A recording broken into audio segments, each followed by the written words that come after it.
세계 각국에서는 독수리를 국가의 상징으로 사용하는 나라들이 많이 있어요. 독수리에 어떤 의미가 담겨져 있길래 이렇게 많은 사랑을 받고 있었던 걸까요? 시간을 아주 거슬러 올라가 이야기해 보도록 하죠. 때는 인류의 역사가 시작된 시기, 벌써부터 독수리는 다양한 의미를 담은 상징으로 활용되고 있었습니다. 고대인들은 하늘에 떠있는 새들을 이승과 저승을 연결하는 영물이라고 생각했죠. 때문에 그들은 사후에 자신들의 영혼이 이승에 떠돌지 않고 저승으로 잘 갈 수 있기를 바랬기 때문에 독수리를 토템으로까지 만들어 숭배를 했던 거죠. 고대 그리스인들의 생각도 크게 다르진 않았어요. 그리스인들 또한 독수리를 신성한 새로 여겨 회한과 권력의 상징으로 활용하고 있었죠. 그러니 그리스 신화 속 최고 신이었던 제우스의 상징으로 독수리가 등장하게 된 겁니다. 그리고 이 제우스의 손자들이 국가를 세우게 되는데 이들이 바로 로마의 초대왕 로물루스와 그의 형제 레무스입니다. 로마의 건국 신화에서도 어김없이 독수리는 등장하게 돼요. 로물루스와 레무스는 장차 로마가 세워질 지역을 정하려고 했는데 서로의 의견이 조금 달랐어요. 레무스는 아벤티노 언덕에 도시를 세우자고 했고 로물루스는 팔라티노 언덕에 도시를 세우자고 했던 겁니다. 하지만 그들의 의견 차이가 전혀 좁혀질 기미가 보이질 않았고 그래서 그냥 신의 뜻을 따르기로 합니다. 당시 그들의 신은 제우스죠. 앞에서 말했듯 제우스의 상징은 독수리죠. 그러니 독수리가 많이 날아가는 곳이 신이 선택한 곳이라고 생각하고 그 곳에 도시를 세우자고 한 겁니다. 일종의 점을 친 거죠. 그렇게 우애가 좋지 않았던 두 형제는 하염없이 독수리가 지나가길 기다렸고 마침내 아벤티노 언덕에는 6마리의 독수리가 팔라티노 언덕에는 12마리의 독수리가 지나가는 걸 보고선 팔라티노 언덕을 중심으로 로마를 건국하게 됐죠. 때문에 로마인들에게 있어서 독수리는 건국 과정에도 참여한 아주 기특한 동물이 된 겁니다. 그렇게 시간이 흘러 기원전 2세기 평민에서부터 무려 집정관까지 오른 로마의 전설적인 인물 가이우스 마리우스는 독수리가 신비한 힘을 갖고 있다고 굳게 믿고 있었던 사람이죠. 집정관 마리우스는 군제개혁을 이룬 것으로 유명하죠. 군제개혁을 할 당시 마리우스는 각 군단마다 통일된 상징이 필요하다는 걸 깨달았어요. 당시 로마 군단은 군인들의 재산에 따른 계급이 적힌 부대 깃발을 들고 다녔거든요. 그러니 다른 군단과의 연대감이 전혀 생길 수가 없었던 거죠. 때문에 마리우스는 군단의 상징을 독수리로 일원화시키고 각 군단의 독수리 깃발을 수여합니다. 이 깃발을 아킬라라고 불렀는데 아킬라라는 뜻 자체가 독수리라는 뜻이죠. 그리고 이 군기를 지키는 기술을 아킬리페르라고 부릅니다. 이 아킬라가 새겨진 깃발 아래 모인 로마 군단은 파죽지세로 서유럽을 정복하게 됩니다. 로마의 영토가 확장되면서 덩달아 로마 군단을 상징했던 독수리 또한 유명해지는데요. 모든 유럽인들에게 로마 그 자체를 상징하는 것으로 알려지게 되죠. 당연히 로마인들에게도 독수리가 새겨진 이 깃발은 특별하고 아주 중요했어요. 이를 알려주는 대표적인 일화가 있는데 기원후 9년 로마 역사상 최악의 패전이라고 불리는 토이터부르고 숲의 전투에서 벌어진 일입니다. 이 전투는 로마 군단과 게르만 부족들 간의 전쟁인데요. 결과부터 말씀드리면 무려 3개의 로마 군단이 전멸하고 대부분의 장교는 자살을 하거나 게르만 부족의 포로로 잡혀간 전투예요. 자세한 이야기는 주제와 벗어나니 이쯤 각설할게요. 아무튼 3개의 로마 군단이 전멸했다고 했죠. 때문에 3개의 군단기 모두가 게르만인들 손에 들어가게 된 거예요. 하지만 로마 군단은 수십 년에 걸쳐서 빼앗긴 군단기 모두를 되찾게 되는데 여기서 중요한 건 군단기를 회수하는 과정이 아주 상세하고 정확하게 기록되어 있다는 겁니다. 대부분의 역사는 승자의 기록이라고 하죠. 그만큼 자신에게 해가 되거나 굴욕적인 사건은 대부분 기록을 남기지 않거나 왜곡을 하죠. 하지만 이 로마의 역사가들은 찬란하고 미강이 넘쳤던 로마 군단이 고작 변방의 야만인들에게 패배했다는 굴욕적인 사실을 인정하면서 그것을 기록하고 곧이어 군단기를 회수하는 과정까지 전부 기록했다는 거예요. 분명 감추고 싶은 치부였을 겁니다. 그럼에도 불구하고 수십 년이 지난 치부를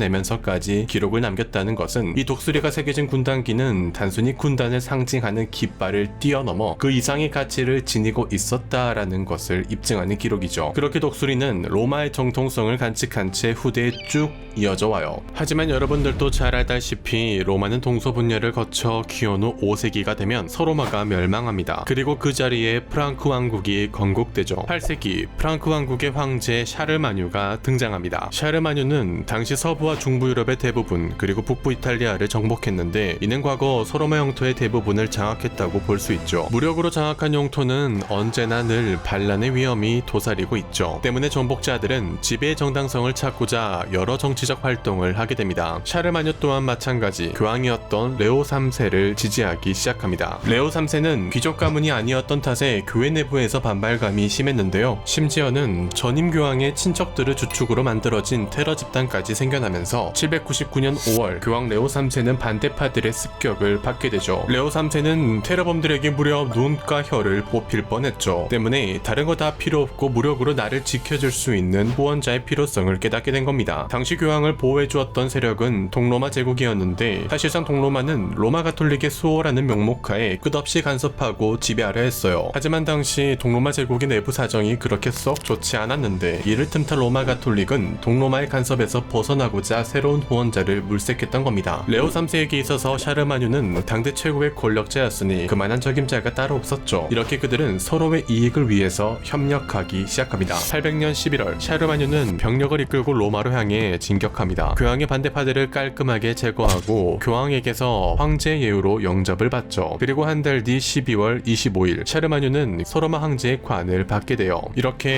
소로마 황제가 된 샤르마뉴는 그동안 정복한 땅들의 지배 정당성과 권위를 확고히 지킬 수 있었고 교황은 동로마 황제의 간섭에서 벗어날 수 있었죠. 하지만 샤르마뉴가 세상을 떠난 843년 프랑크 제국은 동프랑크, 중프랑크, 서프랑크로 분열되었고 황제의 관은 그냥 정치적 이슈에 따라 서프랑크에 있다가 중프랑크를 거쳐 이탈리아 왕국까지 흘러 들어갔는데 결국 924년 황제의 관은 주인을 잃습니다. 그렇게 쭉 시간이 흘러 962년 동프랑크 왕국의 오토 1세가 교황에게서 또다시 관을 받으면서 또 로마 제국의 황제 직함이 부활하게 되는데 이때부터 신성 로마 제국이 시작된 것으로 보고 있어요. 하지만 당시에는 신성이라는 수식어가 붙지 않았고 그냥 로마 제국이라고 불렀는데 이를 보면 알 수 있듯이 오토 1세 또한 서로마 제국을 계승한다는 의미로 황제의 관이 필요했다는 걸 알 수 있죠. 당시의 왕이나 황제들은 그들의 권력을 상징하기 위해서 왕관, 망토, 검, 홀 등으로 치장을 했는데 오토 왕조의 홀을 보면 독수리 한 마리가 올라가 있어요. 그렇게 독수리는 또 한 번 황제의 권위를 상징하게 되면서 12세기 초 황실의 문장으로 다시 등장하게 됩니다. 신성 로마 제국은 과거의 로마 제국이 그랬던 것처럼 독수리 깃발 아래 하나로 결집된 제국을 꿈꿔왔어요. 그런 이유로 영주와 기사들 그리고 도시들은 문장에 독수리를 그려넣어 노골적으로 황제를 지지했죠. 지금 또 독일을 비롯한 과거 신성 로마 제국에 속한 유럽의 귀족들의 문장을 보면 유독 독수리가 많이 남아있는 걸 볼 수 있죠. 이러한 관습은 프랑스와 영국의 문장에서는 굉장히 보기 힘든 경우예요. 하지만 당시 진짜 로마가 따로 있었죠. 두 눈 시퍼렇게 뜨고 멀쩡히 유지되고 있었던 동로마 제국, 즉 비잔틴 제국은 과거 로마가 동서로 분열된 이후부터 유지된 국가니까 로마 그 자체를 계승한 국가잖아요. 근데 서유럽의 게르만인들이 서로마를 다 부셔놓고 급기야 독수리까지 뺏어가더니 내가 로마네 뭐네 하니까 비잔틴 제국 입장에서는 얼탱이가 없는 거예요. 그래서 11세기 중반 비잔틴의 황제 이사키오스 1세는 기존의 독수리 문장에 머리를 하나 더 달아 쌍두 독수리를 국가의 상징으로 삼게 돼요. 동쪽과 서쪽을 바라보고 있는 두 개의 독수리 머리. 그러니까 동서로마 모두를 계승한 정통 국가가 바로 비잔틴 제국이다 라는 의미를 담고 있었던 거죠. 하지만 15세기 중여 비잔틴 제국이 멸망한 뒤 이 쌍두 독수리 문장은 주인을 잃고 새 주인을 맞이하게 되는데요. 바로 비잔틴 제국 마지막 황제의 진로와 결혼한 러시아의 황제 이반 3세가 그 주인공이죠. 비잔틴 황제의 혈통이 섞여 있었다는 게 명분이 되었던 거죠. 그렇게 비잔틴 제국의 쌍두 독수리는 러시아가 소련이 되었을 때 낙가망치에 밀려서 잠깐 없어졌다가 현재 러시아의 국장에 남아있게 돼요. 다시 시간을 거슬러 13세기 신성 로마 제국 1250년 정도에 쓰여진 것으로 추정되는 메슈 파리스의 문장감에서 신성 로마 황제의 쌍두 독수리 문장이 확인돼요. 당시 신성 로마 황제는 예루살렘이 없는 예루살렘 왕국의 왕이기도 했는데 때문에 서유럽 대륙과 가톨릭의 성지 예루살렘 모두를 갖고 있었다는 뜻에서 쌍두 독수리 문장으로 바꾼 거예요. 다시 한번 말하지만 이때는 예루살렘이 없었어요. 그리고 다른 이유로는 비잔틴 제국을 견제하려고 쌍두 독수리 문장을 채택했다는 썰도 있고 머리가 하나였던 독수리보다 머리가 두 개인 쌍두 독수리가 더욱 강력하다는 것을 어필하기 위해 채택했다는 썰도 있어요. 마지막 썰이 꽤 그럴싸한 게 이 시기쯤부터 독수리 문장에서 사소한 변화가 생겨요. 문장학에서 독수리의 날카로운 부리와 발톱은 무장 상태, 즉 권력과 군사력을 의미하거든요. 이전까지의 독수리 문장은 전부 검정색으로 칠해져 있는데 갑자기 독수리 부리와 발톱이 마치 피로 물든 것처럼 붉은색으로 채색됩니다. 앞의 영상을 보신 분들은 아시겠지만 문장학에서 붉은색은 관대함과 강한 군사력을 의미하죠. 그러니까 이 문장의 변화를 해석해보면 한마디로 나 개 세졌으니까 건들지 마라 이 정도로 해석됩니다. 뭐 아무튼 이 쌍두 독수리 문장은 신성 로마 제국의 공식적인 상징으로 오랫동안 오랫동안 사용되어 프리세 왕국, 독일 연방, 독일 제국, 바이마르 공화국을 거치면서 결국에는 히틀러의 나치 독일의 상징으로까지 사용되게 되죠. 히틀러는 특히 로마 군단의 위협을 따라가기 바빴는데 그래서 그런지 히틀러가 사용한 독수리 문장은 고대 로마의 독수리와 그 형태가 거의 비슷해요. 히틀러는 나치 독일 있고 로마 제국처럼 보이려고 여러 가지의 계획을 세웠는데 이 독수리의 상징도 그 계획의 일환이에요. 붉은색의 깃발 또한 마찬가지죠. 나치 독일이 로마 제국이 되면 유럽인들이 히틀러의 지배를 순수히 받아들일 거라는 착각을 하고 있었거든요. 물론 히틀러의 계획은 처참히 실패하고 나치 독일은 붕괴했죠. 비록 독일은 동서로 분단되었지만 독수리는 살아남아서 서독의 국장의 모습을 보이게 되죠. 그리고 다행히 통일이 되면서 안정적인 둥지를 찾습니다. 현재 독일의 국장에서 그 웅장한 날개와 날카로운 부리를 찾아볼 수 있죠.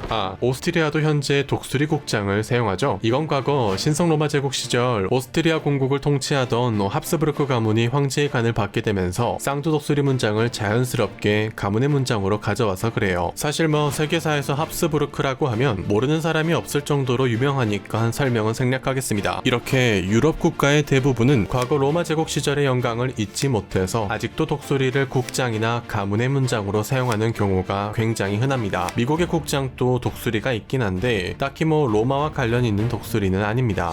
나폴레옹 보나파르트 황제를 빼먹을 뻔했네요. 19세기 초 나폴레옹은 직접 황제의 간을 쓰게 되죠. 그러면서 과거 로마의 아킬라를 사용하게 되는데요. 나폴레옹도 서유럽을 통치하는 데 있어서 로마 제국만큼 좋은 명분은 없었다고 생각했을 겁니다.